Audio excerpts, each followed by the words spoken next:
A Second Chance at Love. Previous episodes are available in playlist. A link is given in the video description. Episode 42.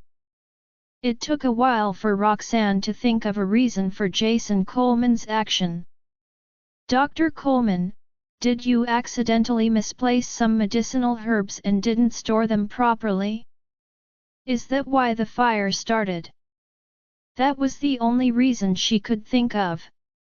Surprisingly, Jason shook his head and subconsciously looked at the man standing next to Roxanne. Colby looked somber when he met Jason's gaze. After you guys left yesterday afternoon, I was also getting ready to leave. However, I bumped into Jason. He told me he needed to fetch something from the research institute. I didn't think so much about it, so I let him in. I only locked the door after he came out. In other words, Colby was telling everyone that he didn't know what Jason was doing after he went inside. Roxanne was still in shock, so she merely nodded absent-mindedly. Colby could tell she was still in shock. With a glimmer of darkness flashing across his eyes, he asked Jason on her behalf, "What did you do after you came in?" Jason lowered his head guiltily and uttered apologetically, He couldn't finish his sentence. It was as if he was utterly ashamed of his actions. A while later, he uttered through his gritted teeth, "I'm so sorry, Dr. Jarvis." He had basically admitted his crime with that sentence. Finally, Roxanne managed to calm herself down. She then clenched her fists and asked, "Why did you do it?" At that point, what Jason did the day before didn't matter to Roxanne anymore. After all, the storage was filled with flammable substances. For a researcher who was an expert in chemicals, setting the storage ablaze was child's play. Therefore, she just wanted to know what drove Jason to do things that would destroy the research institute. Jason heaved a sigh and answered, I needed the money." Roxanne furrowed her brows when she heard that. Jason sounded extremely helpless when he said, "My son is sick, so I need a lot of money. My salary for working at the research institute isn't enough." So, Roxanne finally understood what was going on. Someone found out Jason's son was sick, and that person offered him money to do such a thing. At that thought, Roxanne clenched her fists even tighter. "Who is it? Who told you to do it?" Everyone in the research institute knew Jason's son was sick. Outsiders, on the other hand, wouldn't know unless they investigated Jason. Roxanne was afraid that someone in the research institute was responsible for offering Jason the money. Jason shook his head and whipped out his phone from his white coat. "I don't know who, but that person sent me an email." As he was saying that, he tapped on his phone and showed the email to Roxanne. Roxanne looked at the email and saw a few simple sentences. The sender told Jason to do it in exchange for a huge sum of money so that Jason could help his son get treatment. Obviously, the sender told Jason to set fire to the storage room. "You did it because you received this email." Roxanne was so angry that her voice was trembling. "Dr. Coleman, you know me. If you need money for your son's treatment, you can always come to me. I'm a mother, too. Did you think I would sit back and do nothing to help you? If necessary, I would even find the best doctor to treat your son. Why did you have to do something so foolish?" Jason was regretting what he did dearly. In fact, he regretted it the moment he did it the day before. However, Colby had already locked the research institute up, so he couldn't salvage the situation, even if he wanted to. That morning, he made the effort to arrive at the research institute to see if there was anything he could do to fix it. However, he was wrong when he thought he had arrived early enough. By the time he arrived at the entrance, the firefighters were already at the scene. Jason couldn't help but slap himself twice across the face when he recalled the burnt storage and what Roxanne had said. "This is my fault, Dr. Jarvis. I'm so stupid." Utterly embarrassed, he asked, "Since I've come forward on my own, could you please let the matter slide?" "My son is still in the hospital." Roxanne dug her fingers into her palms to force herself to stay calm. "That's not up to me, Dr. Coleman. This matter is being investigated by the police." "Jason, how could you be so foolish?" Colby chimed in. Upon hearing that, Jason became flustered. "I was wrong. I'll return the money. Dr. Jarvis, for my son's sake, please let it slide. I promise I won't commit the same mistake again." Roxanne stared at the person in front of her blankly and went silent. "I have children, so I know how Jason feels. Having said that, it doesn't mean I should forgive him. Tell me who told you to do it. I can write a memorandum of understanding on behalf of the research institute. As for your son, I'll also lend a hand," Roxanne uttered indifferently. Jason's gaze dimmed when he heard that. In the end, he had no choice but to give in. "That's all I know. As you can see, the sender sent the email without a name. I don't know who sent it to me. Indeed, he took the risk solely because he was tempted by the money offered." Roxanne frowned and took a photo of the sender's email address. After that, she sent it to Benny to see if he could do something about it. Meanwhile, the police arrived at the scene. Jason turned himself in before the police even said anything. "It was me."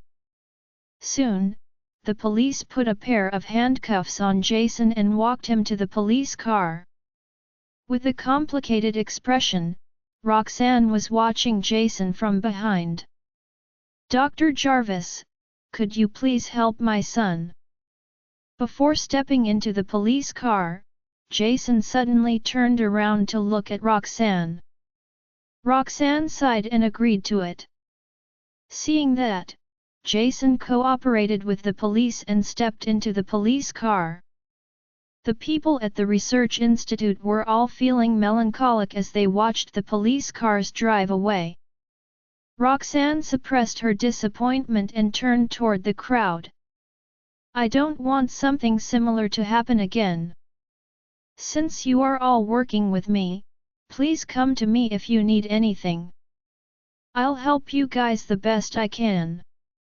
I don't wish to see any of you sacrificing the research institute in return for personal benefits ever again." The crowd acknowledged her words and felt sympathetic toward Jason.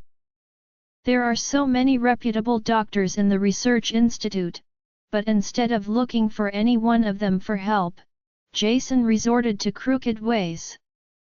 With Jason gone, Roxanne assigned his ongoing work to the other researchers before walking back to her office tiredly. Concerned, Colby followed her from behind. "Dr. Jarvis." Roxanne only noticed there was someone behind her when she wanted to close the door. "Is there anything else?" she asked in confusion. "Yesterday was a tough day for me, and I had just gone through something disastrous this morning. I really don't have much energy left in me to deal with anything else. Try my best." Colby's face was full of concern when he answered, "Nothing much. It's just that I thought you would be in a bad mood, considering what had happened. Roxanne froze for a few seconds before flashing a helpless smile. I trusted all my colleagues in the research institute, but I ended up getting stabbed in the back. Anyone would be as moody as me if they were in my shoes. Jason is an old-timer in the research institute. I also didn't expect him to do something so foolish. Colby followed her into the office and uttered apologetically, "If I had known, I would have kept an eye on him yesterday." Roxanne sat on her chair dejectedly and said, "It has nothing to do with you. If I were in your shoes, I wouldn't have expected him to do something like that either."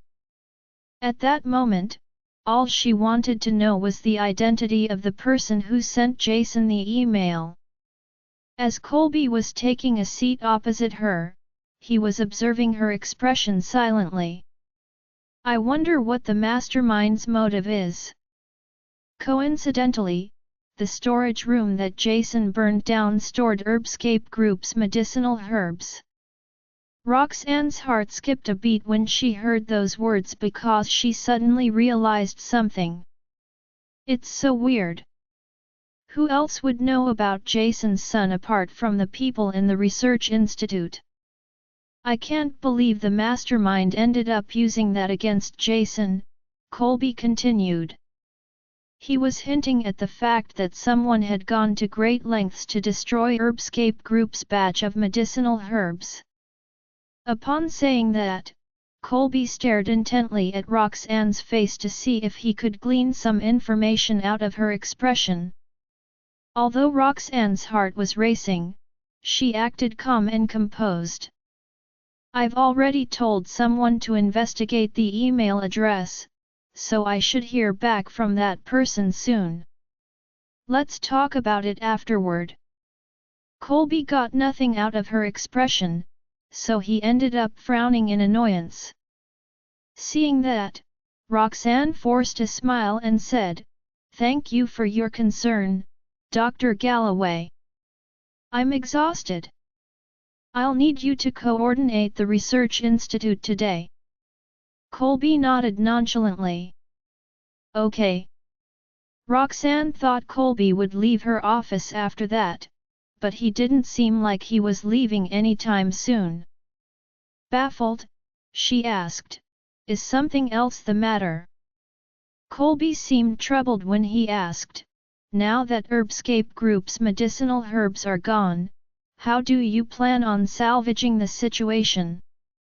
Roxanne felt a headache coming when he mentioned those medicinal herbs.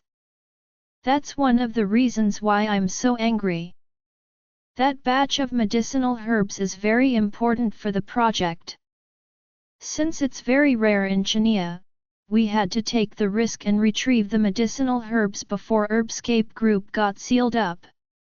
Yet, everything has turned to ashes. As for what to do next, I'll have to discuss it with Jack. Obviously, the research institute has to be responsible for losing the medicinal herbs in the fire. It seems like I owe Jack an apology." Just when her temple was throbbing, Colby's voice rang out once again. "If you need help, I think I can figure something out to soften the blow." Roxanne suddenly came back to her senses when she heard that. "Do you know how to find those medicinal herbs?" Colby nodded slightly. "I'll try my best." At that, Roxanne gave him a doubtful glance.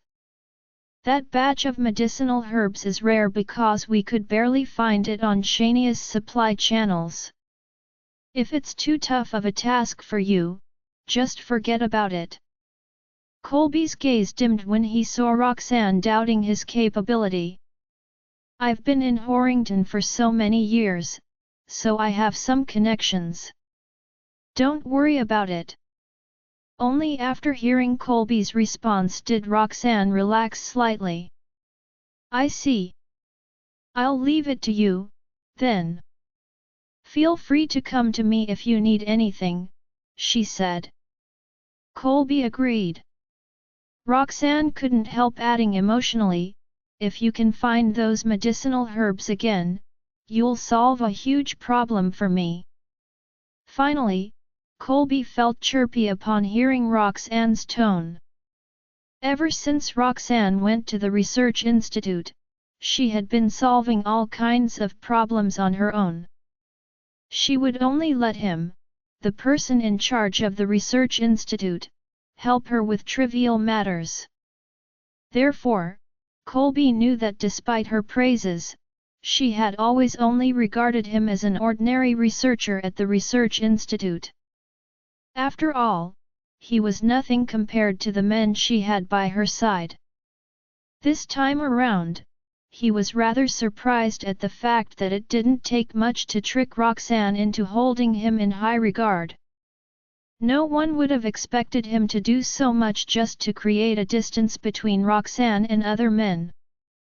It'll be so much better if Roxanne would follow my hints and shift her suspicions toward Jack and Lucian. Colby was elated when he imagined how Roxanne would drift away from those two men and toward himself because of what had happened. Don't worry. Since an employee of the Research Institute is to blame for this mess, I have an obligation to help out wherever I can. Colby put his satisfaction aside and pretended to be merciful. No matter what, Jason was still a senior employee at the Research Institute. Besides, he was doing it for his son. I hope you can show him some mercy, Dr. Jarvis. Roxanne felt slightly helpless when she answered, I'm not even planning on doing anything harsh to him. Since no casualties were involved in the accident, Roxanne's memorandum of understanding was enough to lighten Jason's charges. As for Jason's son, she would also help with the treatment. Colby smiled gratefully when he heard that. That's good to know. They chatted for a while more before he stood up and excused himself. Suddenly, Roxanne's phone lit up. He lowered her gaze and saw that it was a text from Benny. Benny had looked into the email address, but he found nothing. The email sender managed to stay hidden. The email address the person used was an email account without a domain. Since the perpetrator wouldn't use it again, it was impossible to find any information on it. Therefore, even Benny couldn't do anything about it. Just like that, Roxanne's heart sank once again. Colby noticed the change in her mood, so he asked in a concerned tone, "What's the matter?" Roxanne didn't plan on hiding that information from him, so she answered truthfully, "I've received the outcome of the investigation on the email address." Colby narrowed his eyes upon hearing that. "What did you find? Who told Jason to do so?" Roxanne shook her head dejectedly. "I've got nothing." Colby discreetly breathed a sigh of relief before putting on an angry expression. The mastermind is so well hidden, and he's definitely targeting Heartbreak Group. Who is capable of doing this? Roxanne was feeling troubled. There aren't many people who can do so much damage to Heartbreak Group and stay hidden from Benny's investigation. Coincidentally, I know someone who's that capable and has the reasons to do so. That person is none other than Lucian. A hot potato. Feeling that he had given out enough hints, Colby said nothing else and stood up to leave. Roxanne's face fell as she watched the office door slowly close. The only one she could think of was Lucian. If it really is him. I wonder what was he actually thinking? The kiss last night was still fresh in her mind. If things are as Jack thought, did he do this because of me? At that moment, panic swamped her. Meanwhile, Heartbreak Group was in chaos. After getting investigated by the two departments, all the mess Heartbreak group had in the past was exposed to the public. Dean was facing a lawsuit, and he was panicking to the point his mind was going blank. Left without a choice, he steeled himself and contacted Jack. He reckoned Damaris Group would not sit on their hands and watch as Heartbreak Group collapsed after how the latter had provided Damaris Group that many medicinal herbs and how much money Damaris Group had invested in Heartbreak Group. However, after a few tries, it became clear that Jack did not wish to pick up the call. Dean's heart sank, but he still held on to hope and called Jack's assistant. Unlike Jack, the assistant picked up the call quickly. "It's me, Heartbreak Group's chairman." Before Dean could finish his sentence, the assistant cut him off. "I'm sorry, but Mr. Damaris is currently busy. Once he is done with his work, I'll convey to him that you've called." With that said, the assistant ended the call immediately. Dean's face turned ghostly pale as he listened to the engaged tone coming out of the speakers. They were both businessmen, and by then, he understood what Jack was telling him with his actions. In other words, Damaris Group was abandoning them. "What are we going to do, Mr. Lacroix?" The executives of the company were crowding around Dean, their faces ashen as if they had seen a ghost. Dean was already frustrated, and their voices only made him even more irked. "What can we do? Tell me, what can we do? Am I the only one with a brain here? At most, we'll all be in jail together.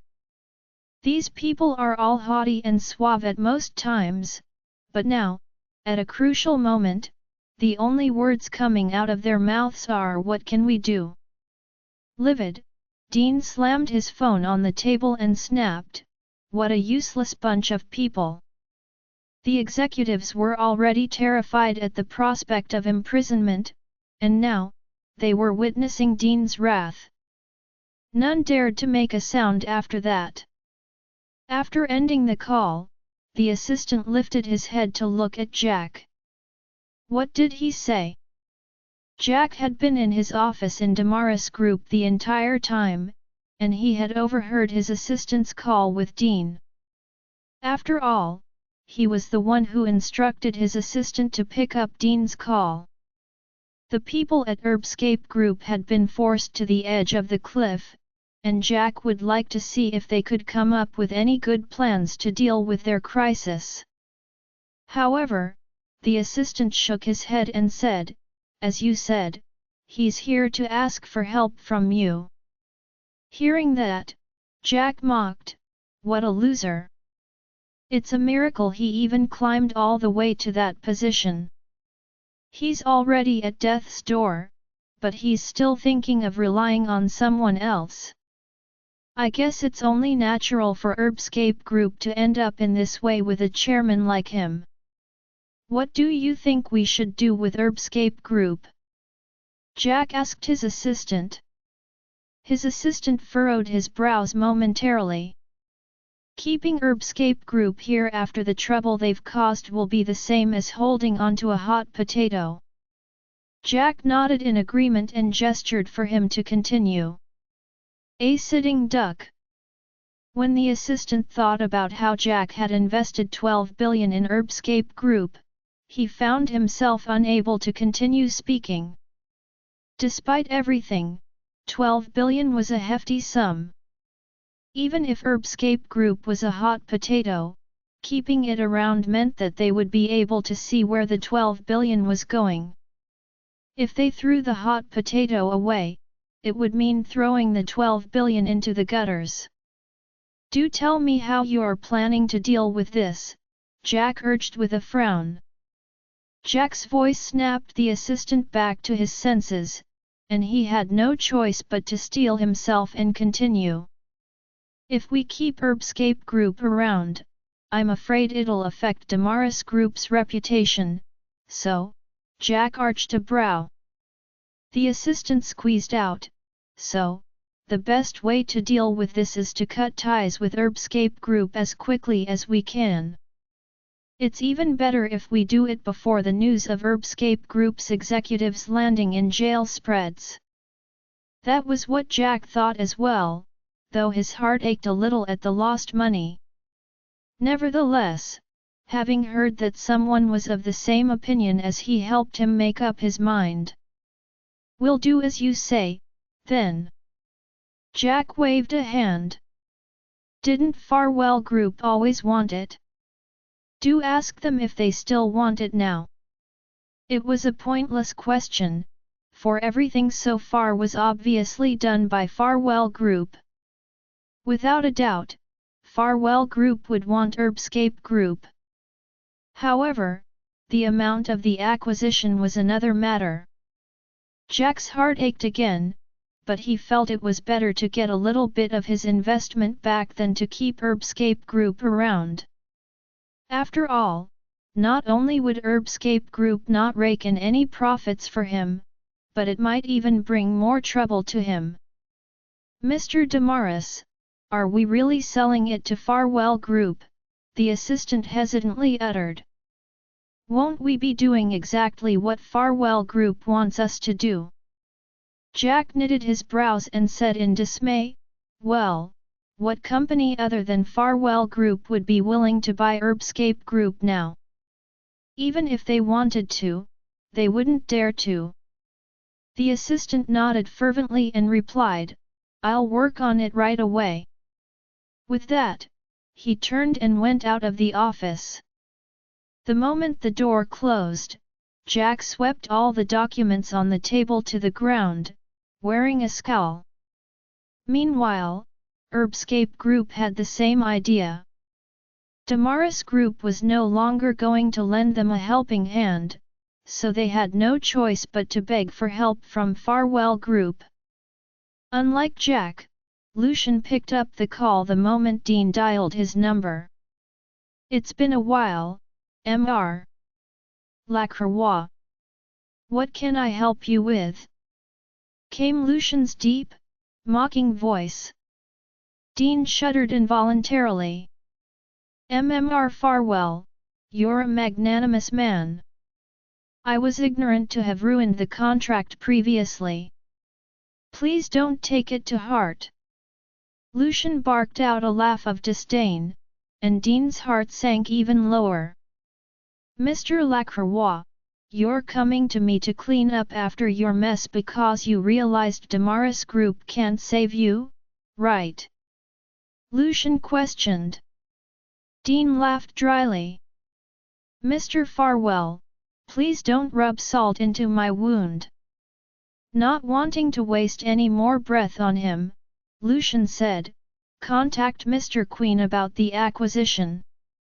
However, I hope you know well what the limits are."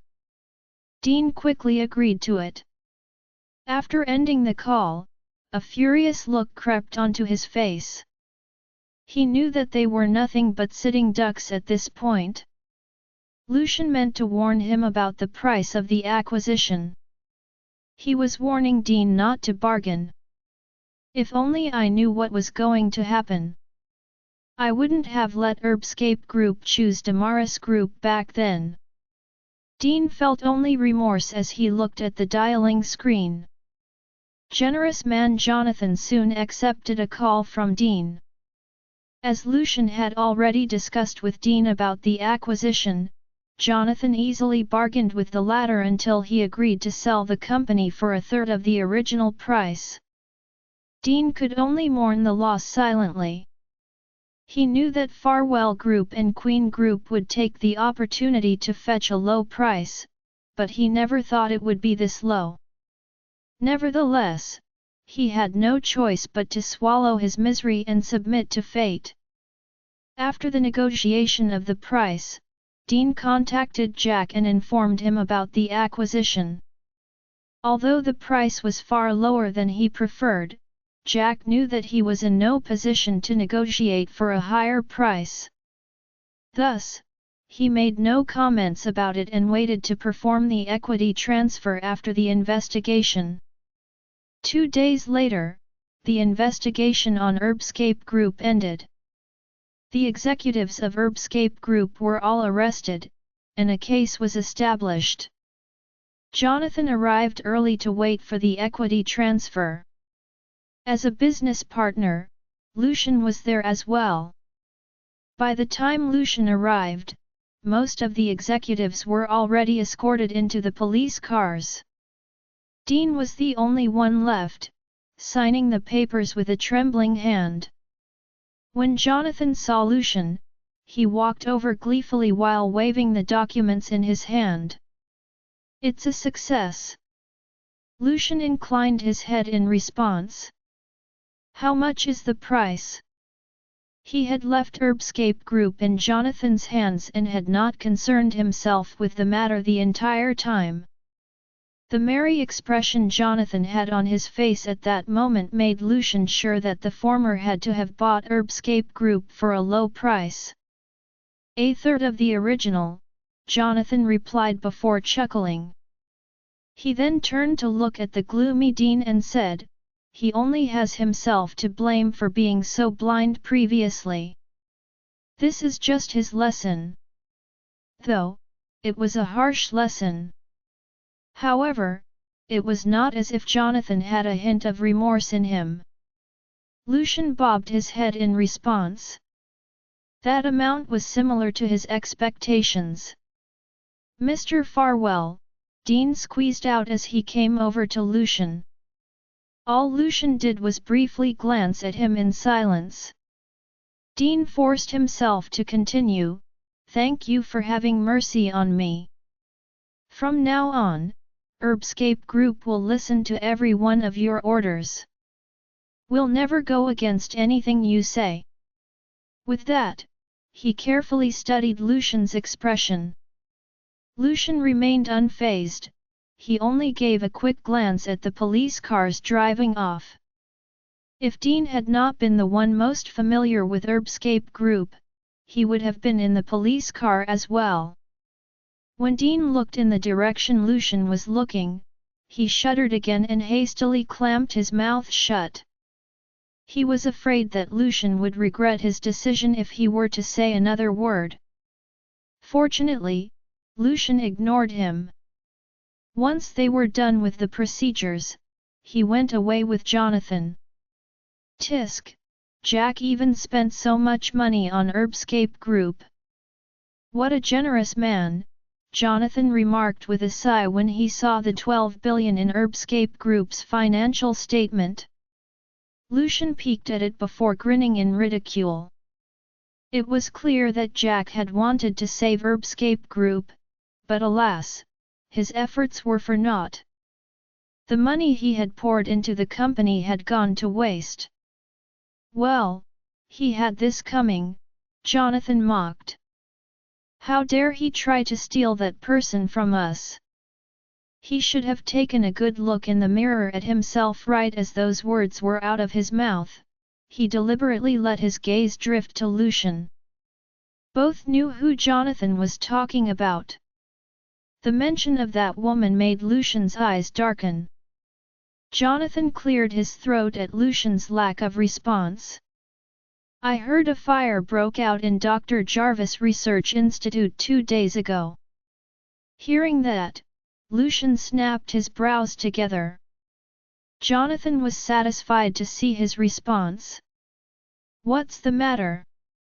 Did you not know about this?" Lucian nodded, his expression somber. He had not seen Roxanne since the kiss the other night. Therefore, he knew nothing of what happened to her. Although Estella would try to get news about Roxanne from Archie and Benny before telling her father what she learned, Lucian knew that Roxanne would not let the boys know that she had been in danger. Jonathan fell silent when he saw his friend's grim expression, and he waited for Lucian to speak instead. "Was the fire a bad one? Was she hurt?" Lucian could not help but ask. Jonathan lifted a brow. Won't you know if you go and take a look at her? At that, Lucian's expression turned dark again. Jonathan was bewildered by that. What does this mean? Did they have a fight again? If my memory serves me right, Lucian just asked me how he should create a romantic scene the other day. Moreover, we're doing this to Heartbreak group because of Roxanne. Why did his attitude toward her change again? Ahem.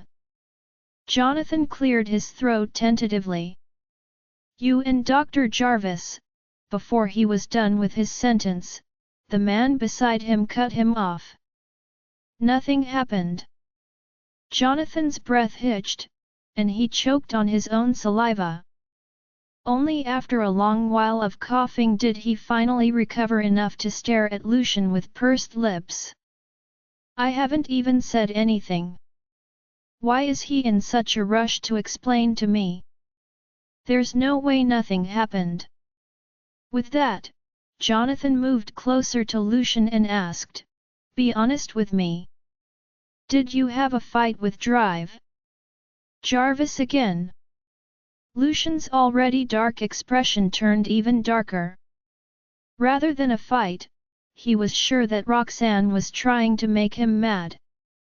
Knowing his friend's character, Jonathan sighed in resignation. I told you so many times that you have to give in to Dr. Jarvis once in a while. Moreover, you were in the wrong. That made Lucian's frown deepens, but the irritation in his eyes dissipated a little. Jonathan continued, If you really had a fight with her, this would be a good opportunity. Lucian lifted his brow. What do you mean?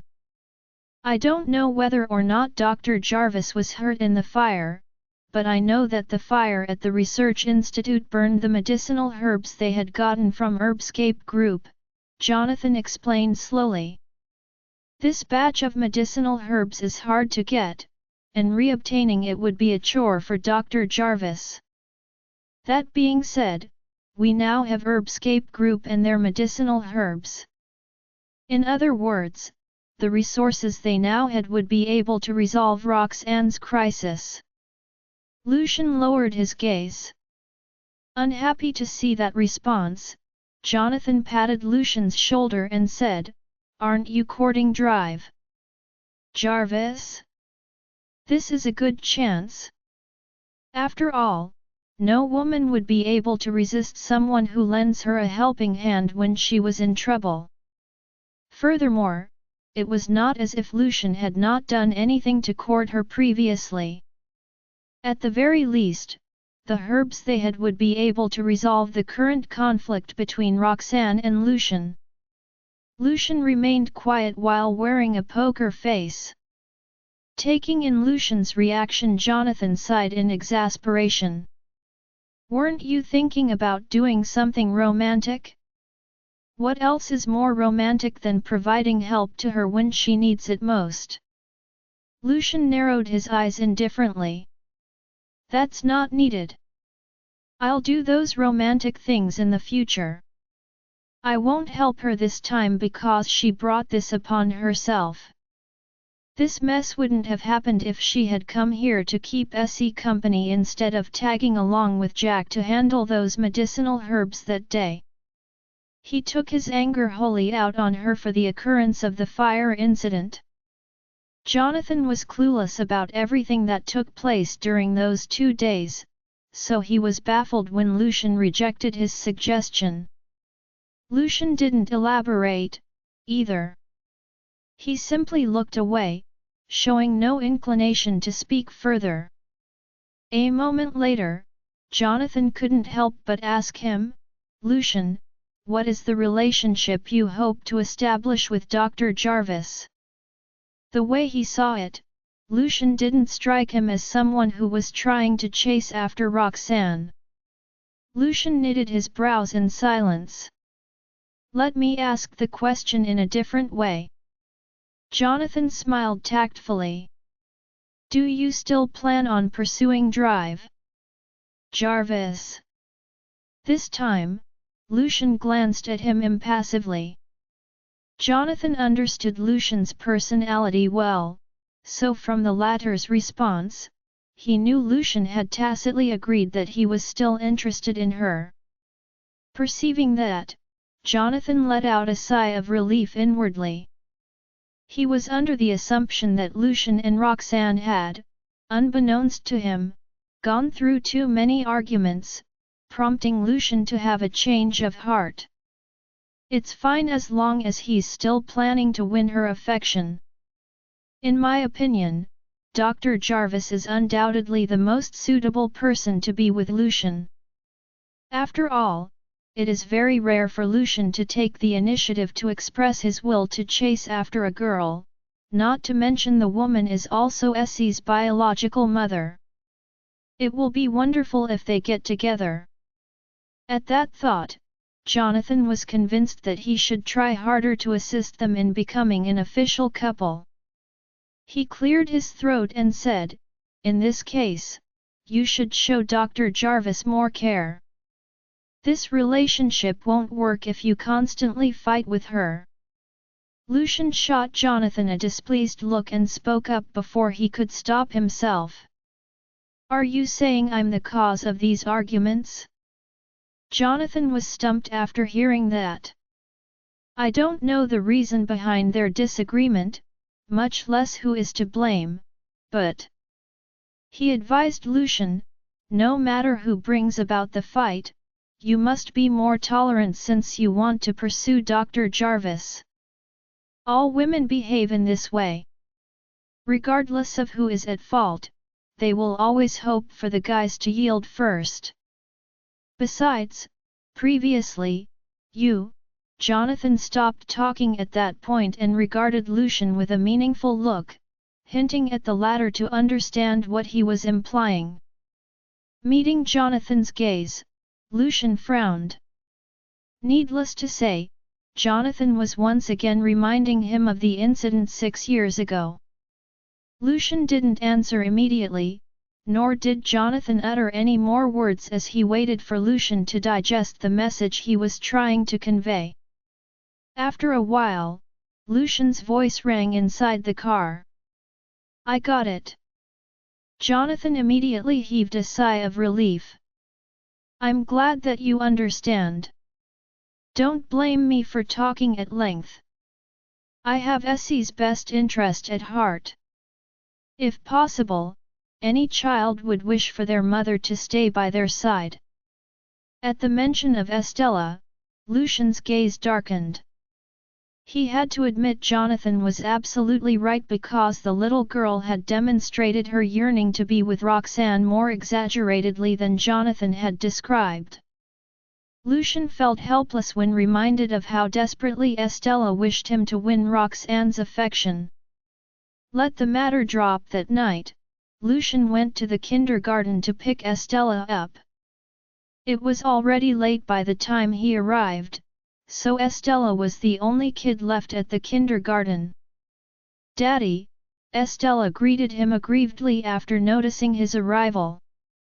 He patted her head apologetically. "I'm sorry that I'm late." Then, he looked up and nodded at Pippa. Pippa had waited with Estella the whole night. Now that Lucian had finally shown up, she could rest assured and let him take the little girl home. After bringing Estella into the car, Lucian sat idly for some time instead of starting the vehicle. Estella urged him in puzzlement, "Daddy." Her voice pulled him back to reality. He glanced at the little girl through the rearview mirror and saw a bewildered expression spread across her face. "Have you seen Ms. Jarvis in the past few days?" he asked. Estella became crestfallen upon listening to his question and shook her head dejectedly. However, she quickly turned delighted. "Archie and Benny said I'll be able to meet with Ms. Jarvis tomorrow during the camping trip."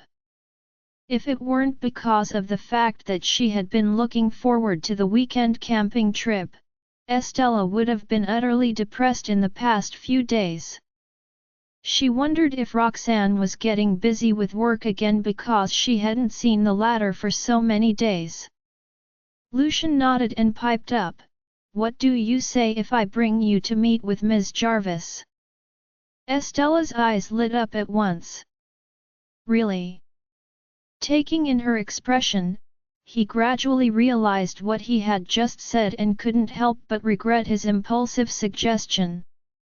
After all, he was still mad at Roxanne. Still, Jonathan's advice in the morning lingered in his mind the whole time. "I didn't know anything about this significant incident where her research institute caught fire. I wonder if she's injured." Not noticing the unusual expression on Lucian's face, Estella urged her father in glee, "Let's hurry up and go." Seeing how excited she was, he knew better than to go back on his words. In the end, he started the car engine and drove toward Roxanne's house. When Roxanne returned home, Lisa had brought Archie and Benny back and was preparing dinner in the kitchen. "Mommy!" The kids welcomed her home concernedly when they saw her return. She beamed at them in exhaustion. The fire at her research institute had caused her a series of trouble. She had been staying at the research institute for the past few days to deal with the mess. Benny sensed his mother's gloomy appearance lately and couldn't help but ask, "Mommy, did something happen?" Roxanne patted his head and comforted him, "It's nothing. I'm just a little busier with work in the past 2 days." She had yet to inform them about the fire at her research institute to prevent worrying them. Benny eyed her curiously and probed further in an adorable voice. "Is it something to do with the email address you asked me to investigate 2 days ago?" Hearing that, Roxanne furrowed her brows slightly. She didn't expect her son to be so perceptive. The boy knew he had guessed correctly, judging by the changes in his mother's countenance. "I'm hungry. Let's eat." Roxanne hurriedly switched the topic of conversation before her sons could press the matter further. Meanwhile, Lisa had served dinner and called them to have their meal. Archie and Benny knew Roxanne wouldn't divulge any more information to them even if they questioned her, so they let the matter drop. Realizing their decision not to pursue the matter, Roxanne heaved a sigh of relief and led her kids to the dining area. Injured in the fire. The four were having dinner when the doorbell suddenly rang. Lisa went to answer the door.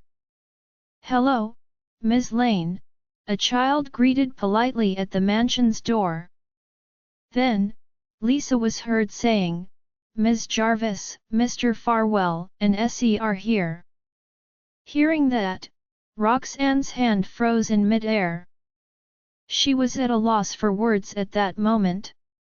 Ever since what happened the other night, she and Lucian had never seen each other. She had no idea why he would come to her place out of the blue. She also did not know how to face him. Just when she was hesitating to invite him and Estella inside, Archie and Benny were already welcoming them excitedly. "Essie, come on in. Have you eaten dinner? If not, you can join us." Naturally, Estella did not decline their invitation. Soon, she followed Archie and Benny into the dining room. The adults, Lucian and Roxanne, remained silent throughout the process. The kids were the ones making the decision instead. "Ms. Jarvis." Upon seeing Roxanne, Estella immediately snuggled up to her. Archie and Benny were used to that and quickly emptied the seat next to Roxanne. Estella smiled sweetly at Archie and Benny before taking her seat next to Roxanne. "Mr. Farwell, come and join us." Benny looked at the man standing in the living room. Hearing that, Roxanne tensed up a little and felt somewhat uneasy. If Lucian were to sit across from her, she was worried she could not eat dinner in peace. "Hen," she heard Lucian's low voice ring out from behind her, saying, "It's okay. You guys go ahead with Essie." With that, Lucian glanced at Roxanne's back with his dark gaze before sitting on the couch expressionlessly. Even though he wasn't standing before her, Roxanne still slowed down eating visibly, and her mind was a mess. Earlier that afternoon, Heartbreak Group once again received enormous backlash from the public. In the news report, the mostly deserted entrance to Heartbreak Group was filled with several executives who had their hands handcuffed before they were escorted to the police cars. It was not until that day that the public finally got confirmation about Heartbreak Group's fate. It ended up being acquired by Farwell Group. Roxanne did not have to think twice to know Farwell Group must have saved a lot of money to acquire Heartbreak Group in such a situation. Did Lucian plan all of these? Also, what about the fire at the research institute? With that in her mind, Roxanne could not help feeling frightened. "Ms. Jarvis, here, have some." Estella placed some food on Roxanne's plate. Roxanne snapped back to her senses and forced a smile at her. "Thank you, Essie." Estella looked at her with great concern. "Ms. Jarvis, are you not in a good mood?" In the past, Roxanne would always take good care of them whenever they ate together.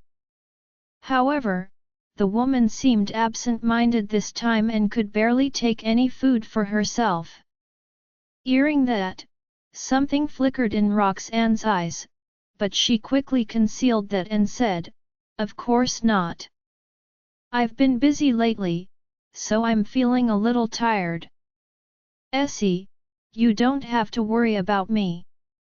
Despite that, Estella still stared at her with a worried expression and would occasionally place food on her plate. At the same time, when Lucian heard what Roxanne said, he also fixed his gaze on her back inquisitively. He was reminded of what Jonathan told him. Is she really tired, or is she injured in the fire? Not that simple. Roxanne could feel Lucian's heavy gaze on her back.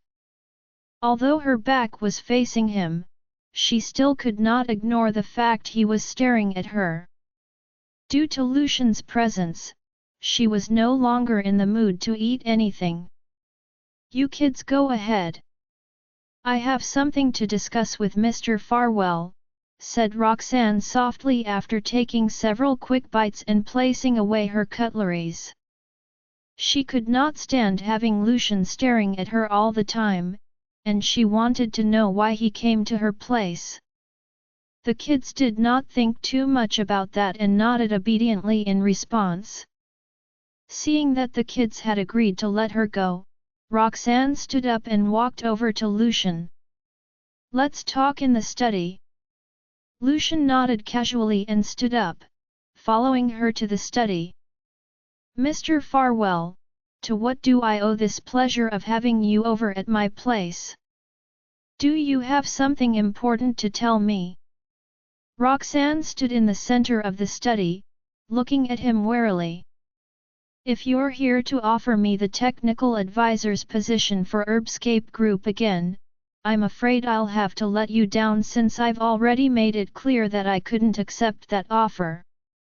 That was the only thing that she could think of at that moment. Noticing Roxanne was on high alert around him, Lucian's gaze darkened imperceptibly. The atmosphere inside the study also became slightly solemn. Roxanne fixed her eyes on Lucian, afraid that he would make any sudden move on her again like the other night. After a long moment, Lucian was still staring at her, scrutinizing her from head to toe as if he wanted to read through her mind. Roxanne's wariness for him slowly turned into confusion. I heard a fire broke out at your research institute a few days ago. Finally, Lucian broke the silence in the study. At the mention of the fire incident, Roxanne's expression changed again. She frowned. How did you find out about the fire? She did not recall telling anyone associated with Lucian about the fire. Could it be that Lucian did plan for the fire to happen? With that in her mind, she subconsciously took 2 steps backward. The man standing before her had somehow turned a little scary in her eyes. Noticing her reaction, Lucian furrowed his brows. Are you suspecting that I was behind the fire incident? Roxanne pursed her lips tight, answering him with silence. Lucian seemed pissed off by her tacit acquiescence. Why would I make a move on your tiny research institute? He noticed she was still giving him a doubtful look, so he narrowed his eyes and continued, if I was behind this, I wouldn't have stopped at a mere fire incident in your research institute. He had plenty of methods to stop her research institute from operating if he was serious about teaching her a lesson. A fire was too insignificant. Hearing that, Roxanne felt her heart skipping a beat. She was reminded of Heartbreak Group's current situation. She knew Lucian was telling her the truth. If he were determined to get rid of her research institute, he would not stop at such a simple tactic. Thinking of that, her doubts for him finally dispersed a little. I'm sorry. I didn't think this through and thought you have implicated our research institute for your feud with Heartbreak Group. Hearing her straightforward apology, Lucian frowned even harder. He had listened to Jonathan and came to her place to help her when she needed it most, yet she suspected him in return. Lucian was fuming, but her apology forced him to swallow back his anger, making him feel like he had nowhere to vent it out. For a moment there, his expression became inscrutable. Upon sensing Lucian's anger, Roxanne blinked and avoided his gaze guiltily. If it isn't because of this matter, then what else are you here for, Mr. Farwell? She asked. Lucian glanced at her gloomily. He only visited her as per Jonathan's suggestion to provide help during a crisis. However, her icy attitude toward him made him unwilling to tell her the truth. The study was filled with dreadful silence immediately. Roxanne's heart became heavier. After a while, she could no longer bear the deafening silence. She lowered her gaze and said, if there's nothing else, let's head out. The kids have been waiting for a long while. Having said that, Roxanne walked around Lucian to leave. Shortly after taking a step, however, her wrist was grabbed by the man's large hand. Roxanne had no choice but to stop and frown at Lucian. What is wrong with him?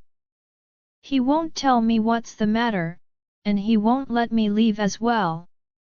What does he want? Roxanne really didn't know what he was thinking about, so she swung her arm impatiently in an attempt to free herself from his grip. According to my intel, the fire that happened at the Research Institute destroyed the medicinal herbs you took from Heartbreak Group, Lucian said in a deep voice after spending a long while regulating his fury. Hearing that, Roxanne stopped struggling as the suspicion in her heart rose again. How can he be so clear about what had happened if it wasn't his doing? However, since he has explained his side of the story, I can't openly express my doubts. Roxanne lowered her gaze to hide her thoughts and asked faintly, so what if that's true? What does it have to do with you, Mr. Farwell? A thought occurred to her as she spoke, and she raised her head to glance at the man. "Are you trying to help Herbscape Group get the batch of medicinal herbs back?" Although she wasn't sure why he would do that, it seemed like something he would do. As soon as she was done speaking, she felt the temperature in the study drop instantly. Roxanne's heart sank to rock bottom as she thought she had guessed Lucian's intention. Yet, Lucian merely stared at her expressionlessly while various complex emotions filled his eyes. His grip on her wrist tightened and loosened occasionally. He didn't know what he did to make the woman feel so paranoid when dealing with him.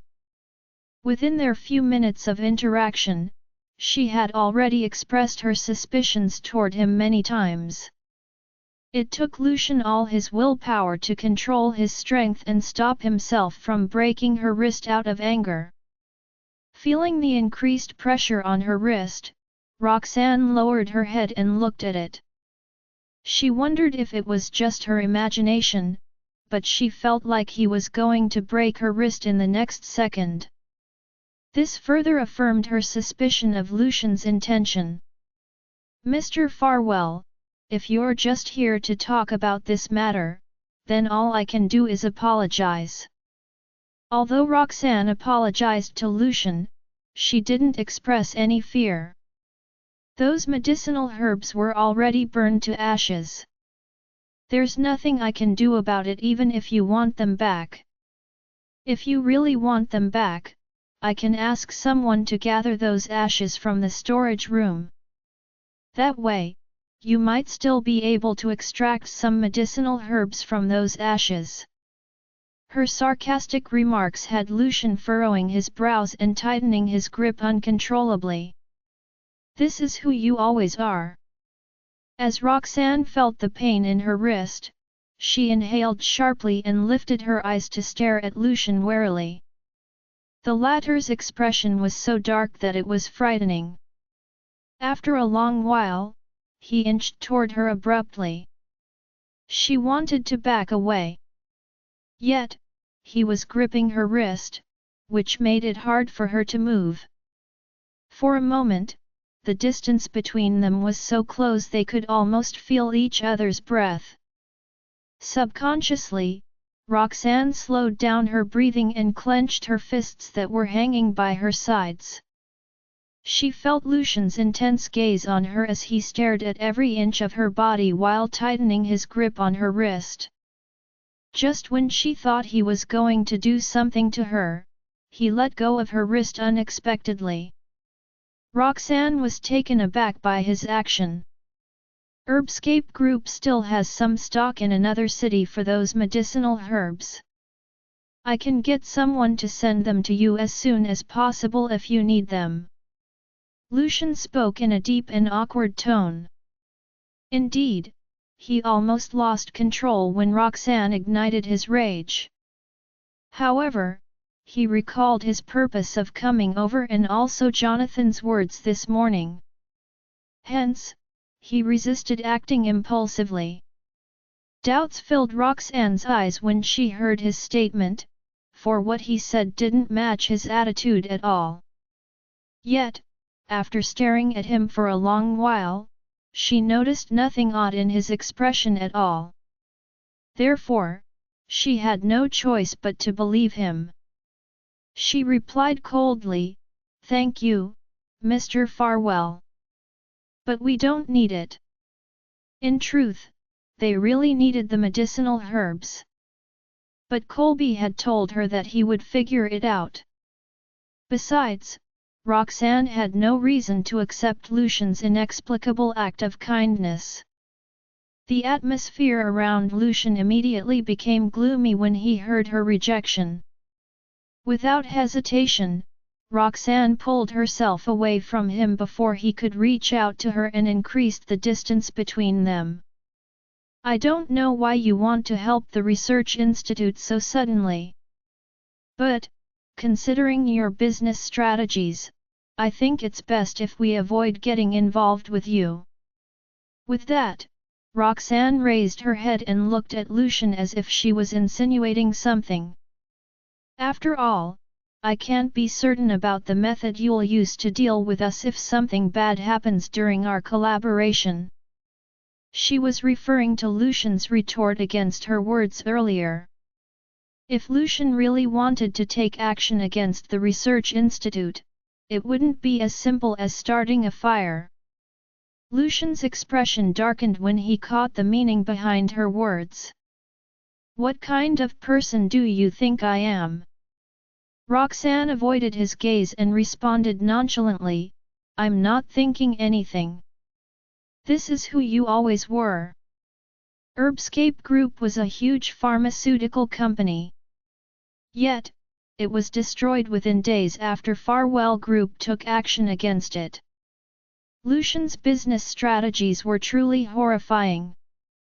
Moreover, Roxanne was just working in a small research institute. There was no way she would risk the research institute just to go against Lucian. Lucian narrowed his eyes dangerously. Herbscape Group backed out on the contract first, and they play an important role in my project. What's the issue with me using my way to get my project back on track? As for your tiny research institute, is there even a worthy reason for me to take action against it? Roxanne remained unfazed. Maybe there isn't any reason right now, but we can never guarantee what will happen in the future. Besides, she hadn't found out who was the mastermind behind the fire that happened at the research institute. Thus, she couldn't put her trust in Lucian so soon. Pick me up. Lucian stared at Roxanne with a grim expression. Even if she did not say it out explicitly, he could tell that she was still being suspicious of him. Realizing that, Lucian's expression darkened terribly, while the tone of his voice became colder. Since you are refusing my offer, Ms. Jarvis, I won't insist upon it anymore. With that, he turned around and left the study. As she watched his retreating figure, Roxanne's eyes glinted with an unfathomable emotion. Confusion filled her heart at that moment. Lucian's words still left her wondering why he had decided to come all the way to see her in the first place. She wouldn't believe his claim that he was merely here to provide the medicinal herbs.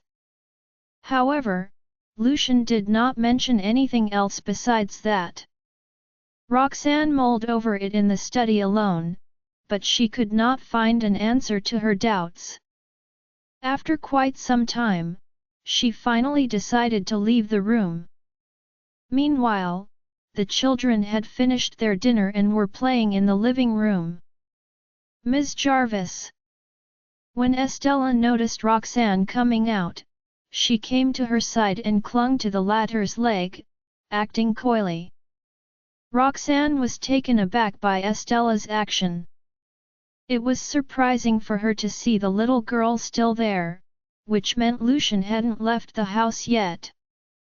At that thought, she glanced around the living room. Sure enough, she noticed him sitting on the couch.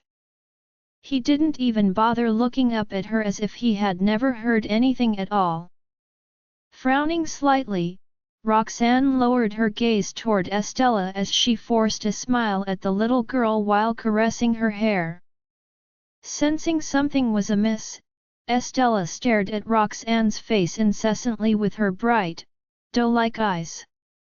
Roxanne knew the children were sensitive toward her emotions. In an attempt to avoid their sight, she turned her head, but it was already too late. Are you in a bad mood, Ms. Jarvis? Estella asked, tugging at Roxanne's dress cautiously. Upon hearing those words, Archie and Benny came over and stared at their mother. Seeing the three children staring at her made Roxanne feel a little embarrassed. As she recalled the conversation between Lucian and her, she felt her current emotion was all his fault. With that thought in mind, Roxanne could not help but glance at the man who was sitting on the couch. Lucian's dark eyes met her gaze instantly, much to her surprise. As their gazes met, Roxanne somehow felt a sense of guilt within her. She then retracted her gaze nonchalantly. Furrowing his brows, Lucian got up and said, "It's getting late.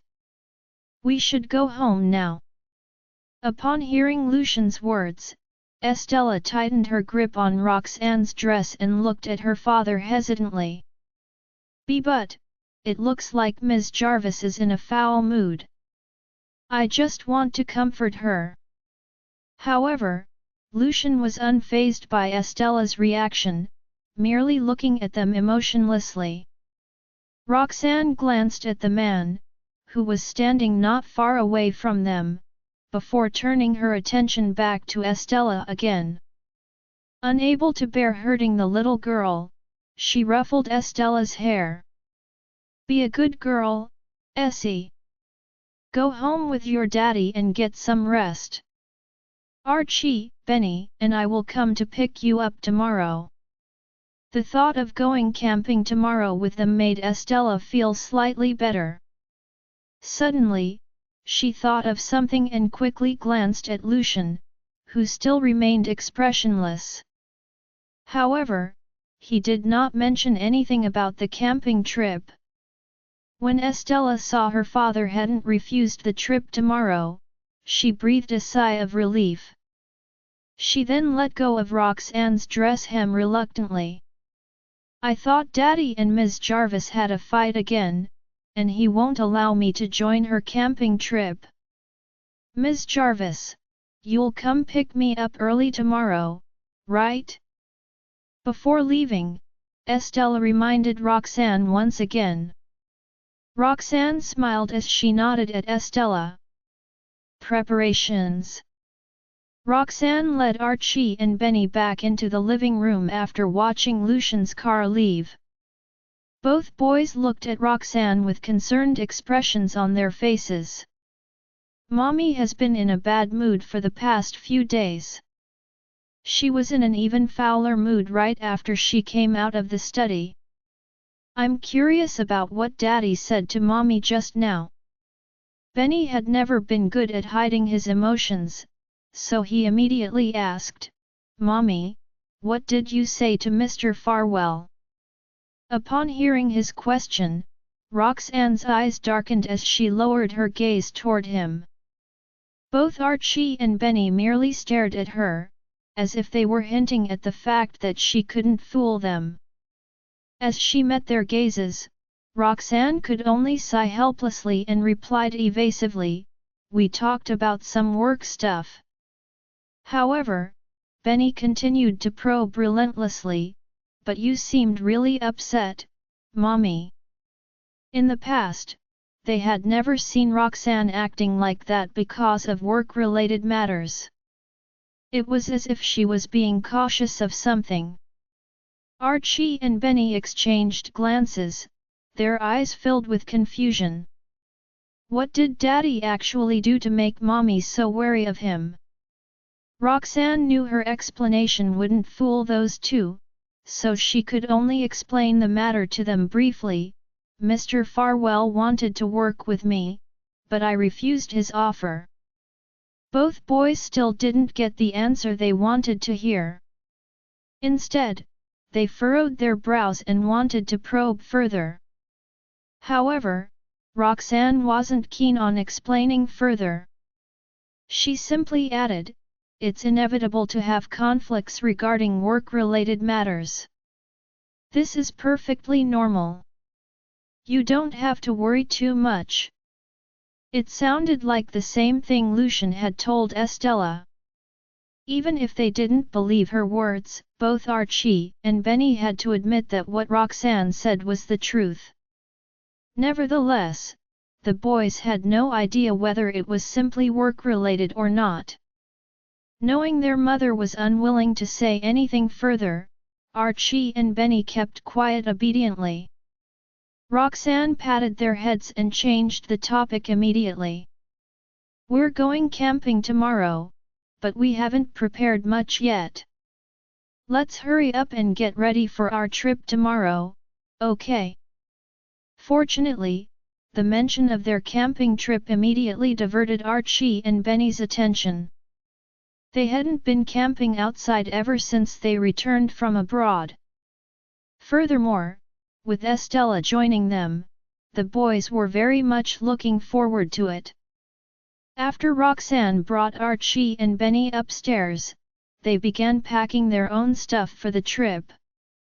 Since the boys had gone on camping trips with Roxanne when they were abroad, they knew exactly what to bring. Soon, all three of them were finally done packing up. After carefully going through everything they packed, Roxanne kept having the feeling that something was missing. "I wonder if Essie prepared everything yet," Archie mumbled to himself. Roxanne snapped back to her senses and realized what she had forgotten. "If I'm not mistaken, this should be the very first time Estella's going on a camping trip. Judging by Lucian's personality, he probably doesn't know much about camping. I don't know if he will prepare anything for Estella.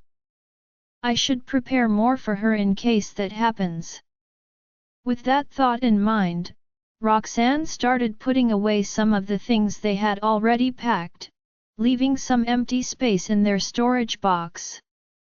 "Mommy." Benny looked at Roxanne with a puzzled expression. Roxanne smiled as she asked, "Why don't we prepare some stuff for Essie too?" Hearing that, Archie and Benny did not have any objections and proceeded to pack some stuff. As Estella had stayed at their place for some time, the boys seemed to know her preferences well. It wasn't long before they had filled the empty space with snacks and toys that Estella liked. It was then Roxanne finally felt they had finished packing.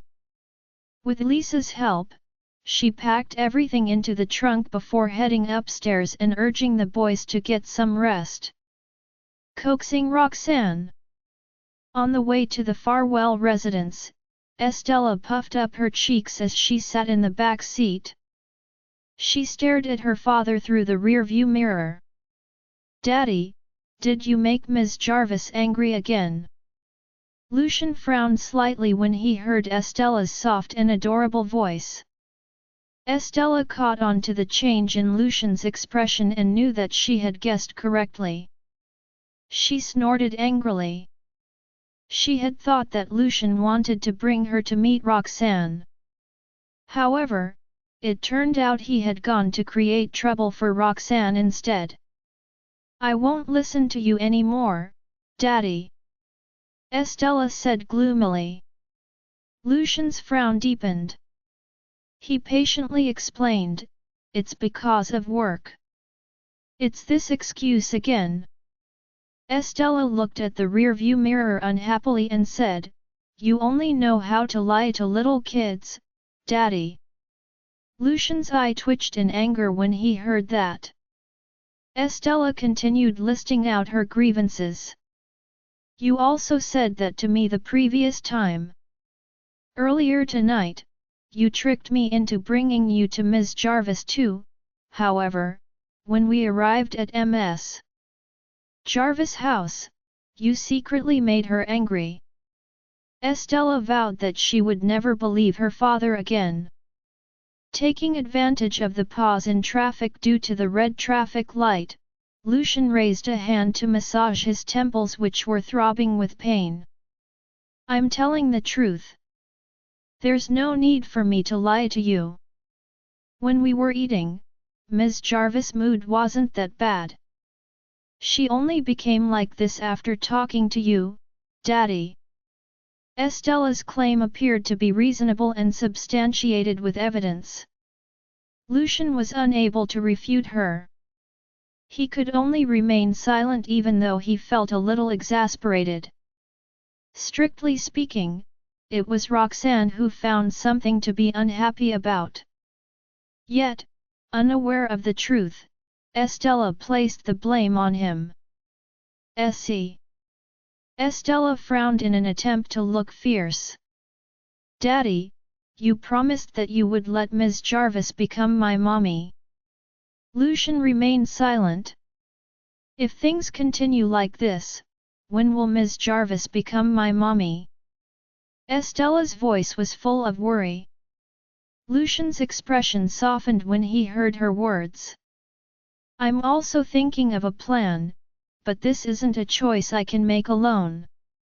Roxanne was on her guard against him. That made him frustrated, but he could not do anything to change the situation. No matter how he tried to explain, Roxanne was unwilling to listen to him. Estella was also somewhat frustrated with her father.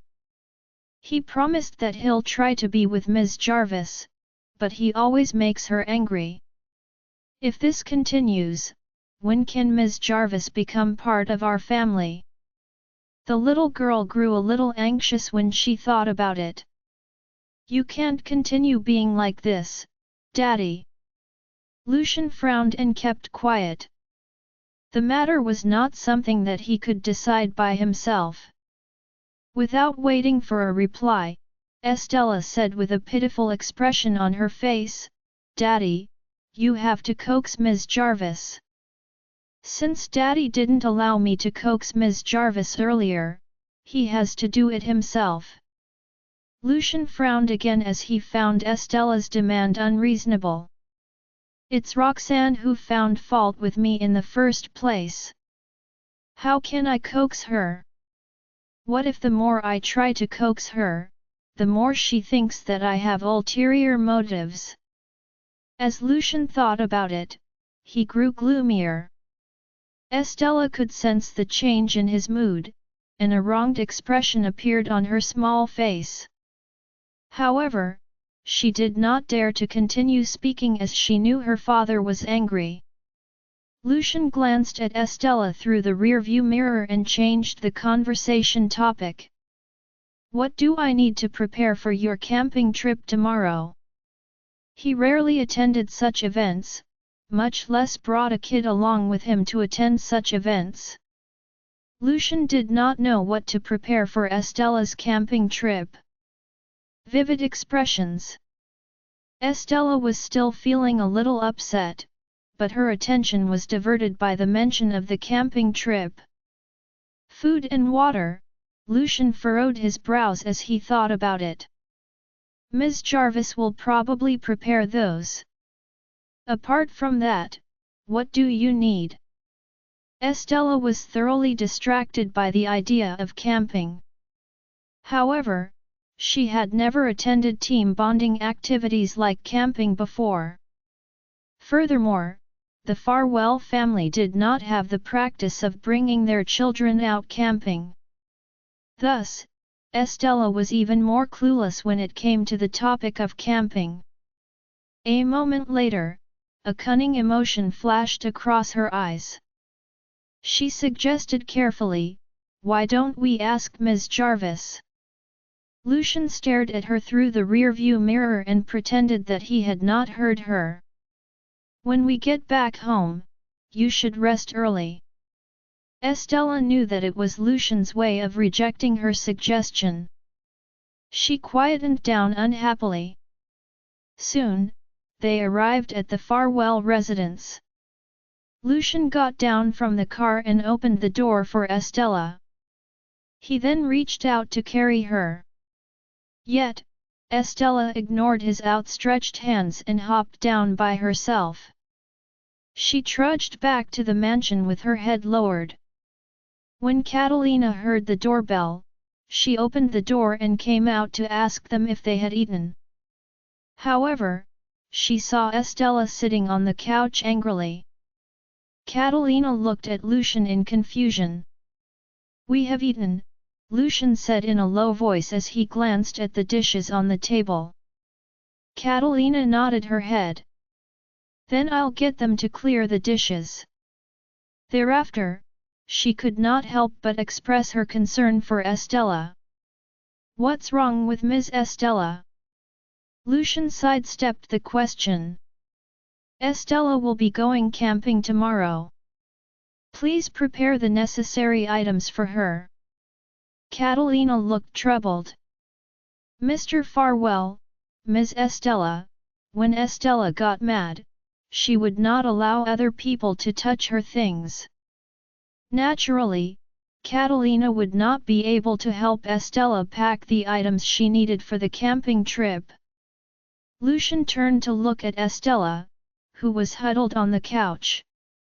He frowned and said, "Forget it. I'll help her." Catalina heaved a sigh of relief and looked on with worry as Lucian walked to Estella. "It's late. Pack your things and rest early." Lucian lowered his eyes to look at his fuming daughter. Estella shot Lucian a glare before looking away huffily. Lucian raised an eyebrow and reached out to pick Estella up in his arms. Not a match for her father, Estella could only allow him to carry her back to her room. The entire journey there, Estella pursed her lips and continued seething with anger. Lucian did not speak to her after they arrived either. Instead, he typed away on his phone busily. He did not know what to prepare for the camping trip and could only search online. Lucian finished reading the online resources before packing Estella's bag for the trip. A moment later, he helped Estella pack a small suitcase full of things to bring for the camping trip. "What else do you need to bring?" Lucian only turned to look at Estella after he had finished packing her bag for her. Estella looked at the suitcase with both anger and expectation.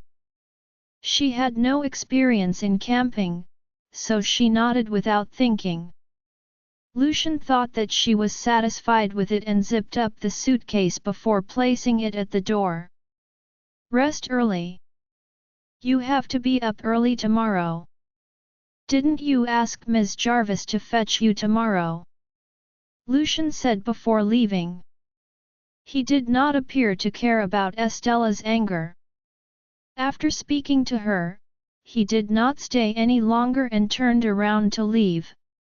When Estella saw her father leaving without showing more concern for her, the angry expression on her face crumbled in an instant. "Gave him a tight hug, Daddy!" Estella shouted anxiously when Lucian was about to shut the door. Lucian held the door and asked, "Yes, Essie?" The little girl looked aggrieved. She had thought Lucian would give in to her demand after she expressed her frustration and anger. Yet, Lucian did not even bother to entertain her. Estella was not used to being treated like that. Lucian arched his brows. "Go to bed early if there's nothing you want to say." When he was about to close the door again, the girl asked in a piping voice, "Will you come with us tomorrow?" A frown marred Lucian's face when he heard that, but he did not answer immediately. Estella lowered her head and fidgeted with her fingers. "It's the weekend tomorrow. You can spend time with us, right?" Though Lucian and Roxanne had had a falling out, Estella believed they would reconcile should they go camping together tomorrow. She remembered how Roxanne used to avoid them, but having been on a trip together improved their relationship. That was why Estella believed the camping trip would also do the trick. Lucian could roughly guess what was on her mind.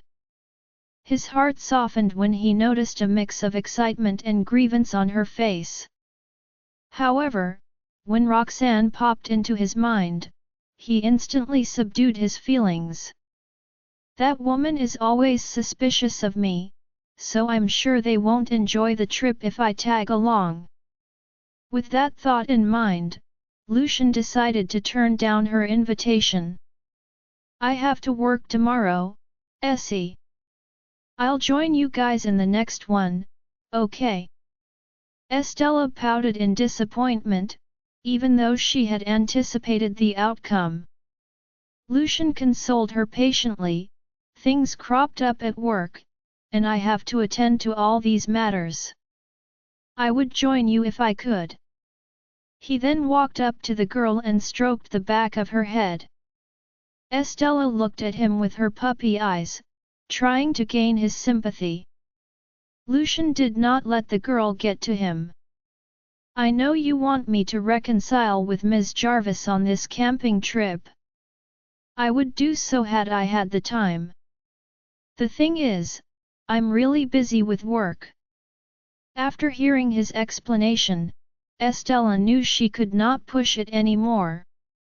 She inclined her head to acknowledge her understanding of his situation.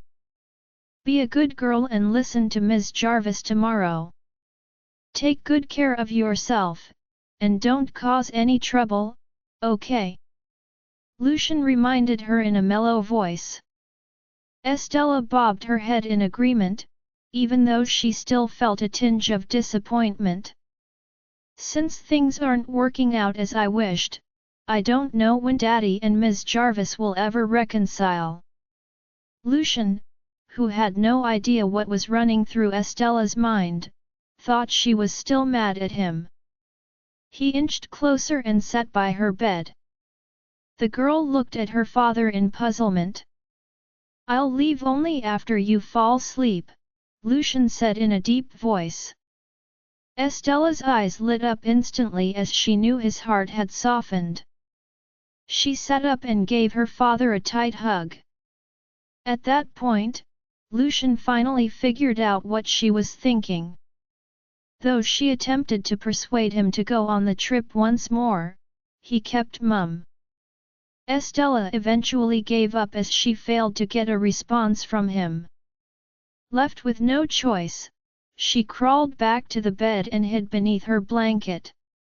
When her breathing became even, Lucian got up and walked out of the room.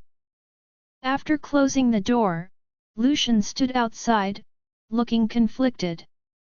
Not only was he taken aback by how attached Estella was to Roxanne, but he was also surprised by how his daughter was always on that woman's side.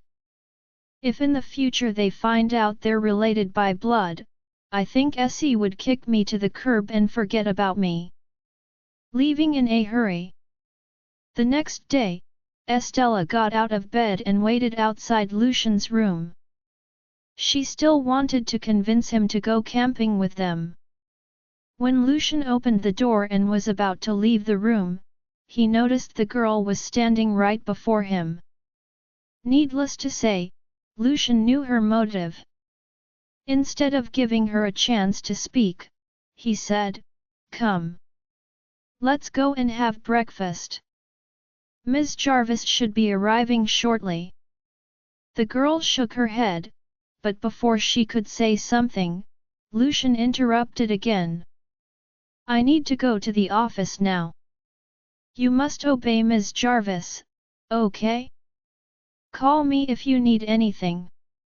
Before Estella could open her mouth and speak, he immediately walked past her and went downstairs. Meanwhile, Catalina was preparing breakfast for them in the dining area.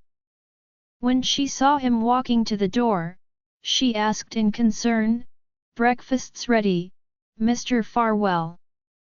Would you like to eat some before leaving?" Lucian continued walking. "I have to leave now.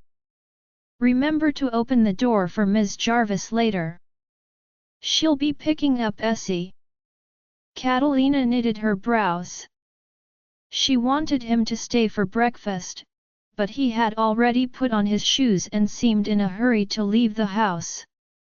She looked at his back and wondered if he was running away from something or someone. Otherwise, he wouldn't be leaving the house in such a hurry.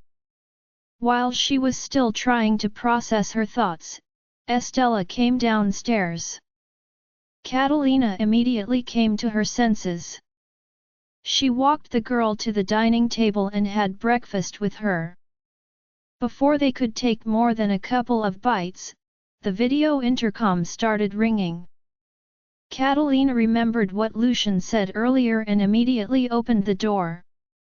Roxanne and the two boys were standing in front of the entrance. Catalina greeted her politely, "Good morning, Ms. Jarvis?" Roxanne nodded in response before taking a sidelong glance at the living hall. It was as if she was looking for someone. Realization finally dawned on Catalina. She looked at Roxanne and uttered, "Mr. Farwell left early this morning. He told me you'll be fetching Ms. Estella." Upon hearing that, Roxanne heaved a silent sigh of relief. She had been overwhelmed by anxiety when approaching the Farwell residence, as she did not know how to face Lucian. She was unsure if the man would join the trip as she did not ask about it yesterday, but she knew she might end up running away had he decided to go. "Thank God he's not coming with us." Estella ran to the door upon hearing Roxanne's voice. "Good morning, Ms. Jarvis." Roxanne leaned down and stroked her head. "Do you have everything prepared, Essie?" The girl nodded at first but shook her head a few seconds later.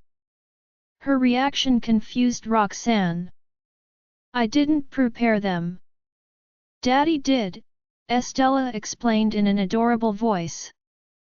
Lucian had prepared the camping gear for Estella and told her to go through the items, but she had not paid much attention to them. Roxanne, too, did not seem to worry because she had everything packed. Nothing would go wrong even if the little girl missed bringing a thing or two. "Have you taken your breakfast, Ms. Jarvis? Come join us if you've not eaten," Catalina invited her to the dining table. Roxanne grinned. "No, thank you. I bought some snacks for breakfast. The kids can eat them during the journey to the campsite." She then lowered her head to ask if Estella was happy with the breakfast arrangement. Estella nodded without thinking twice. "I'll have breakfast in the car too." As a first-time camper, Estella was eager to have the full experience. Catalina did not say anything after that. She went upstairs, brought down the camping gear Lucian had prepared for Estella, and bade them farewell. Roxanne could not help but wonder what was in the suitcase when carrying it to the car trunk. Somehow, she felt the camping gear Lucian prepared for Estella was particularly heavy. "Is it me, or is the suitcase overloaded? Teach them a lesson." Roxanne helped the children into the car and drove slowly out of the manor.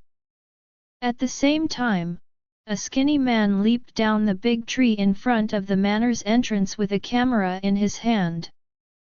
After watching Roxanne's car drive away, he casually entered his car in a corner and started the engine while unlocking his phone. Half an hour later, Aubrey, who had just awakened, habitually retrieved her phone and saw the text on her screen. It was from the private detective she sent to spy on Roxanne. That got rid of her sleepiness instantly. She quickly sat up and opened the text. A few overhead shot pictures came into view. In the pictures, Roxanne could be seen carrying a tiny suitcase out of the mansion with 3 children following behind her. The suitcase was pink, which obviously meant it was Estella's. However, it was hard to guess what was inside. In the next picture, Roxanne and the children could be seen arriving beside the car. She had opened the trunk to reveal its contents. Noting that, Aubrey zoomed in on the pictures, unwilling to miss out on a single detail. It was after some time that she spotted something that looked like a tent. As she scanned the other items, she realized the trunk was packed with camping equipment. Frowning, Aubrey texted for clarification, "What are they doing?" The private detective replied while driving, "I think I heard something about camping." A grim look spread across Aubrey's face when she read his reply. Looks like the bacterium incident didn't teach her a lesson. She still dares to be so close to Roxanne. The more she stared at the smiling faces in the picture, the darker her expression became. She texted, "Follow them. Tell me their location once you know where they are." The private detective quickly agreed to her orders. Aubrey's gaze was unusually cold as she studied the pictures over and over again. Lucian was nowhere to be seen, but that did not mean he would not be hanging out with them. Perhaps he was going there separately. Aubrey had no doubt that Lucian valued Estella and had feelings for Roxanne. The thought of the quintet enjoying themselves at the campsite filled her with crazed fury. The mother and daughter are both ES. If not for them, I would have been Lucian's wife long ago. This is unacceptable. I must teach these two a lesson.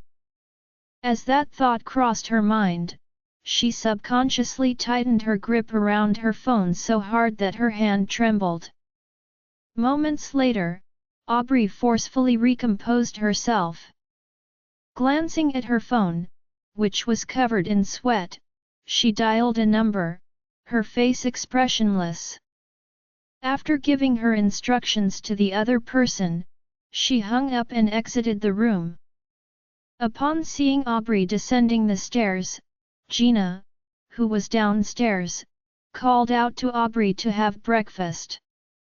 However, the former seemed to be oblivious to Gina's voice as she walked straight out of the mansion. An uneasy feeling crept into Gina's heart as she watched her daughter leave. Meanwhile, Aubrey started the car engine and drove toward the agreed location. Along the way, her phone that was placed beside her lit up. She glanced at it, only to find an address from the private detective. The rage in her eyes intensified as soon as she read the address, and she slammed her foot on the gas pedal. In less than half an hour, Aubrey suddenly stopped her car at a remote intersection. After stepping out, she took a vial from a man at the intersection, returned to her vehicle, and drove off to the address sent to her phone earlier. "Let us use them." The camping location Roxanne had picked was in the suburbs near a mountain. It was a 2-hour drive from the city, so they only arrived when it was close to noon. When Roxanne got out of the car, she could not help but sigh in awe while scanning the surroundings. The 2-hour drive was worth it. Their camping location was on a lush field with tiny flowers growing all over the place. Roxanne had purposely chosen a wider area to set up their tent. Here was also a little forest not far from their spot. The vegetation in the forest was denser, and rabbits would hop out and encircle their visitors from time to time. On the other side was a tiny waterfall, and thanks to the moving water, the surrounding air was quite refreshing and cool.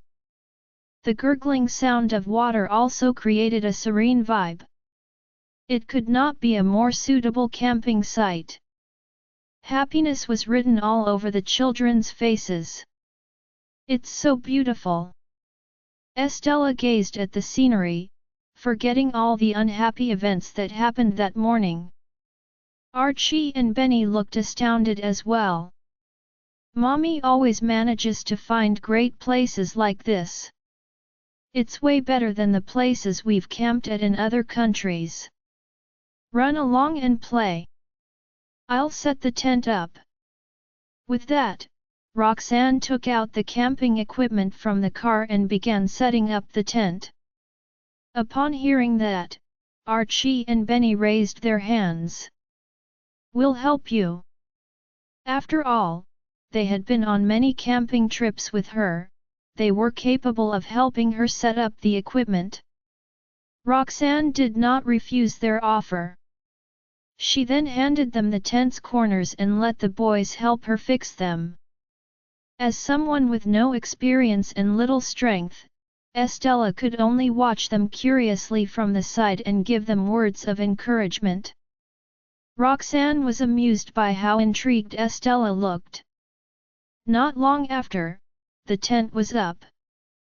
Roxanne then brought the children's suitcases over and took out their things. She had packed some food, toys, and clothes for her and the boys. Her preparations were simple yet complete. After arranging their items, Roxanne returned to the car to retrieve Estella's suitcase. Sure enough, Estella's suitcase was heavier than theirs.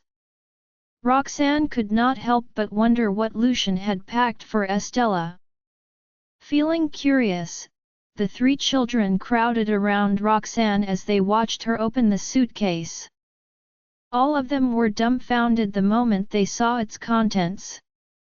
Even Roxanne was at a loss for words when she saw the batteries, flashlight, and other equipment. "I'm only taking them out to have fun, but he's packing for Estella as if they're going on an adventure." "What's this?" asked Estella curiously. She, too, realized the contents of her suitcase differed from the others. Feeling speechless, Roxanne shifted her gaze from the professional equipment to the simple things she had prepared for the boys. Meanwhile, Benny finally snapped out of his shock and exclaimed, "This is so cool!" Archie and Benny had fancied things like that since young, but it was their first time seeing it at a campsite. "Mommy, let's use them," suggested the boys enthusiastically. Roxanne looked at the boys' excited faces and then at the items in her hand.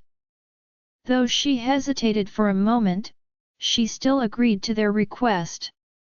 Naturally, they had no use for the flashlight for the time being.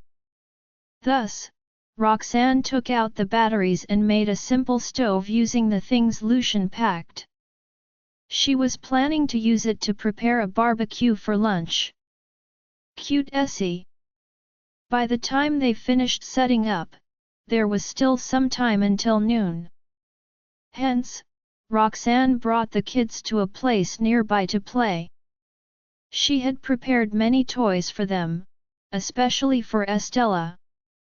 Since Roxanne did not know what toys Estella liked to play with outdoors, she simply gathered some toys and brought them along. Before leaving the tents, the children each took their favorite toy out. Archie and Benny each chose a water gun and a camera, while Estella picked a drawing board after much contemplation. Roxanne could not help but chuckle when she saw the children's toy of choice. After that, she led them away from the campsite. The further they walked, the more types of flowers and plants they saw. It was all thanks to Roxanne's influence that the children paid special attention to the plants in the wild. Along the way, they would ask her about the names and uses of the flowers. Even the cameras they brought along turned out handy. Since many plants in the world had medicinal uses, it was only natural that Roxanne was familiar with them. Thus, she answered each of their questions patiently. Estella, however, was clearly quieter than the boys. Instead of asking questions, she followed behind them and drew on her drawing board in silence. When Roxanne noticed Estella's unusual silence, she thought the latter was feeling awkward. Hence, Roxanne stopped in her tracks and asked, "Are you having fun, Essie? I can take you back to the tent if you're feeling tired." The boys, too, cast her concerned gazes, thinking she was being silent because she was not used to such settings. To their surprise, Estella showed them her drawing board the moment Roxanne finished her sentence. Estella's brush strokes were rather childish, but the drawing was recognizable. They were the plants Roxanne explained earlier. "I think it's fun," Estella said, her eyes gleaming. She loved the plants, and she was impressed with how Roxanne knew all of them. Roxanne was relieved to see Estella so happy. Giving the latter a pat on the head, she then brought the children to sit on the grass. They were surrounded by a field of flowers. While Roxanne introduced the flowers to Archie and Benny, she casually picked some, occasionally glancing at Estella. Soon, a delicate wreath was formed. However, Estella was too focused on drawing that she did not notice Roxanne's sections. The boys, on the other hand, were stunned by the wreath in Roxanne's hand. Although she had made one for them when they were abroad, the flowers there were not as pretty as the ones they currently saw. Thus, the wreath Roxanne had just made was exceptionally pretty. Before they could even gasp, Roxanne placed her finger to her lips to hush them. Seeing that, the boys sealed their lips and grinned as they watched Roxanne place the wreath on Estella's head. Ah! It frightened Estella, for she thought something had fallen on her head.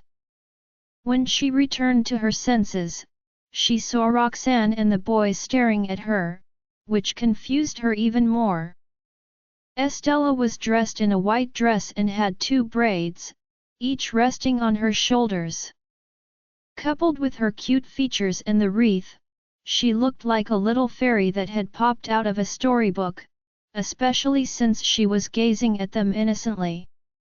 Seeing how cute she was, Archie hurriedly took out his camera and snapped a picture. When Estella saw that, a bewildered expression spread across her face, and she carefully touched the top of her head.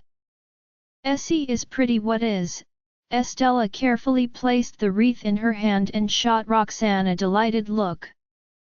Smiling, Roxanne patted Estella's head and said, "It looks a little funny because I haven't made one in a long time." In response, Estella shook her head fervently. "I love it." As if to prove how much she loved it, Estella placed it gently in front of her and began drawing it. Seeing that, Roxanne and the boys scooted over curiously, only to be shocked by Estella's drawing, which was slowly becoming complete. Her previous drawing of the plants was rather decent, though her brush strokes were a little childish. However, her drawing of the wreath was unbelievable. In fact, it almost looked real. "Essie, you're amazing!" Benny breathed. Roxanne, too, smiled and nodded in agreement. By the time Estella was done with the drawing, Benny could not help but ask, "Essie, have you taken art classes before?" However, Estella shook her head in confusion. The look of surprise in Benny's eyes only intensified. However, Roxanne suddenly thought of something, and her heart went out to the little girl. Maybe her artistic skills have something to do with her autism. All autistic children always have some kind of surprising talent. With that thought in mind, Roxanne patted Estella's head while feeling sorry for the latter. Unaware of what was on Roxanne's mind, Estella innocently showed the woman her drawing. "I'll keep it well." The flower wreath would not last, but she could take good care of the drawing. Roxanne's heart softened when she saw Estella still wearing the shell bracelet she gifted her back then. "I'll help you preserve the wreath when we get back." Upon hearing that, Estella looked up at Roxanne with surprise. Roxanne merely smiled. There were many chemicals in the research institute that could be used to preserve plants. When Estella saw the smile on Roxanne's face, she grinned wider. Archie hurriedly took out his camera and took a picture of the duo. Noticing that, Roxanne extended her hand, gesturing for Archie to show her the picture. Hence, Archie obediently placed the camera in her hand. Roxanne lowered her gaze to look at the picture, and Estella scooted over as well. "Essie!" shrieked Estelle excitedly when she saw her face in the picture. Roxanne's gaze softened when she saw the picture of Estella. "You're really pretty, Essie." The praise made Estella smile wider. After sitting there for some time, Roxanne brought the children further. When they exited the car earlier, Roxanne realized the field nearby had a type of rare medicinal herb. Therefore, she decided to bring them there to play while she looked for the herb. The three children walked ahead of her, skipping happily along the way. Meanwhile, Estella had stopped drawing. She carefully placed the wreath on her head and marched ahead, paying attention to the ground where she stepped. She, too, wanted to find some pretty flowers to make a wreath for Roxanne. Suddenly, Estella found something. She squatted and called out to Roxanne, "Ms. Jarvis, what flower is this?" Hearing Estella calling out to her, Roxanne strode over and looked in the same direction. Immediately, her eyes lit up. Just as Estella was about to pluck it, Roxanne hurriedly held the former's hand. "This is a valuable medicinal herb. I've been looking for it for some time. Thanks to you, Essie, I finally found it." Join our Facebook and WhatsApp group for more updates, link is given in description. Rest audiobook will be continued in next episode.